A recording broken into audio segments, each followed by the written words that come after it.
I'm a Minnesota member of Congress. My wife Jackie and I have been married 31 years. We've got 7 kids, 6 boys and 1 daughter.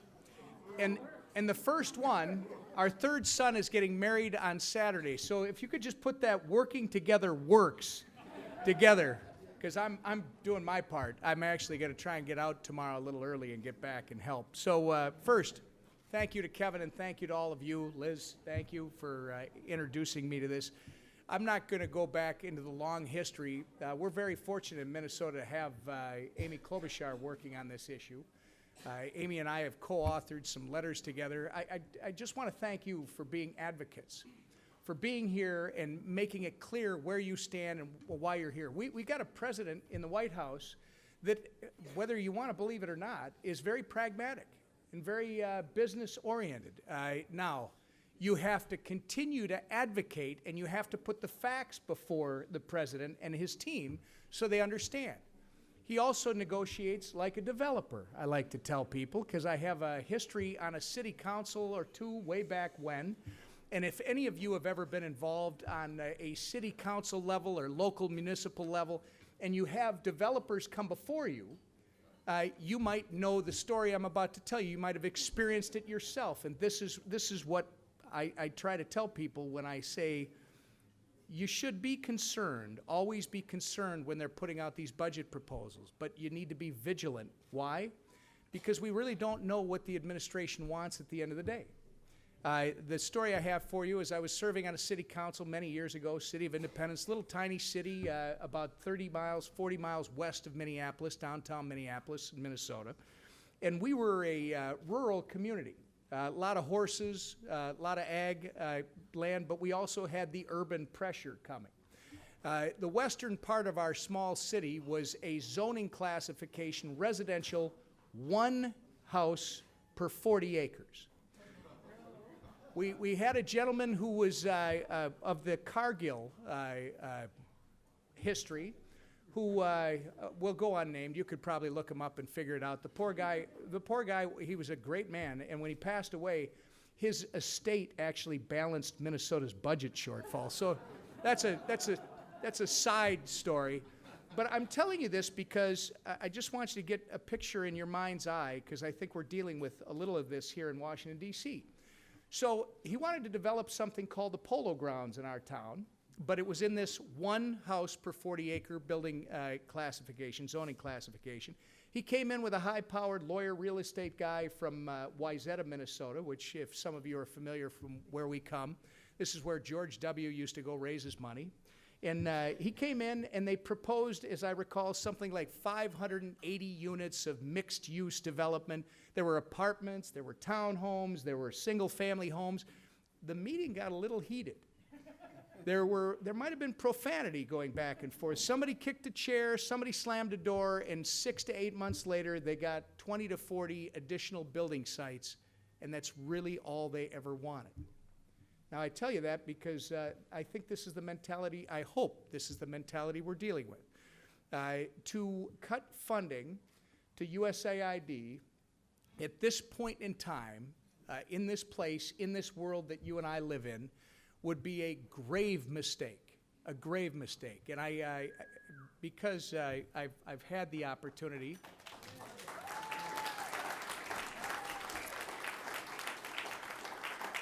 to see how it works. Some of you probably heard me tell the story once before if you've met me, and I apologize if I bore you. Those of you who haven't heard it, I will just short-circuit it by saying I was exposed to this amazing experience in Eldoret, Kenya, where the locals, with help, had created a dairy co-op, and USAID was actually helping teach them how to grow feed supplements for their animals. The feed supplements had increased milk production by 30 to 70%. The milk co-op, which allowed them to pool their produce, their product, and get a better price and a more stable price, allowed this family to send their 3 daughters to boarding school.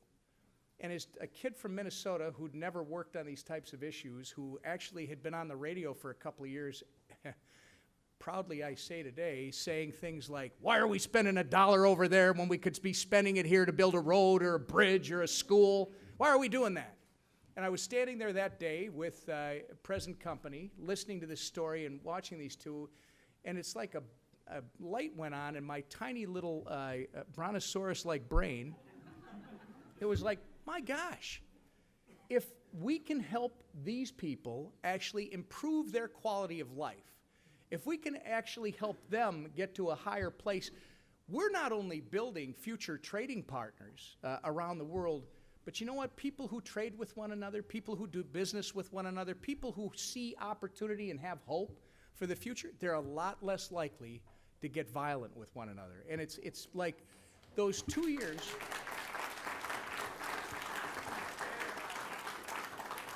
those 2 years of talking about why are we spending $1 over there reversed immediately. And I don't care what they say at home. I don't know if I'm just not bright enough to have to argue with them. I went home and said, you know what, I was wrong.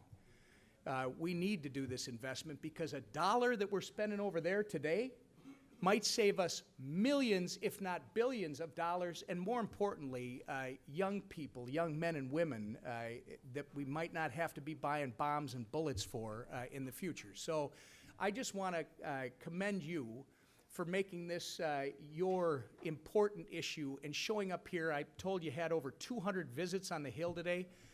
You should all give yourselves a hand for the effort, all right? Especially now, I'm from Minnesota, so, and I'm a graduate of the University of Alaska Fairbanks, so that's right, there's a little polar bear in here.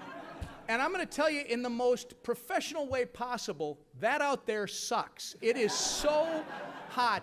I know the devil moves out in the summer around this place. So thank you for investing your time, your resources to be here and make it very clear that this is incredibly important, not just to you and your communities, not just to you and your businesses, but more importantly, it's important to future generations in this country and around the world that we get this thing right. So let's hope that we continue to put those facts out there. We continue to advocate strongly so that our president is able to put his pragmatic side to work and see really $1 spent over there today is going to save us a whole bunch of money in the future and give us a lot more peace and prosperity around the globe. So thank you very much.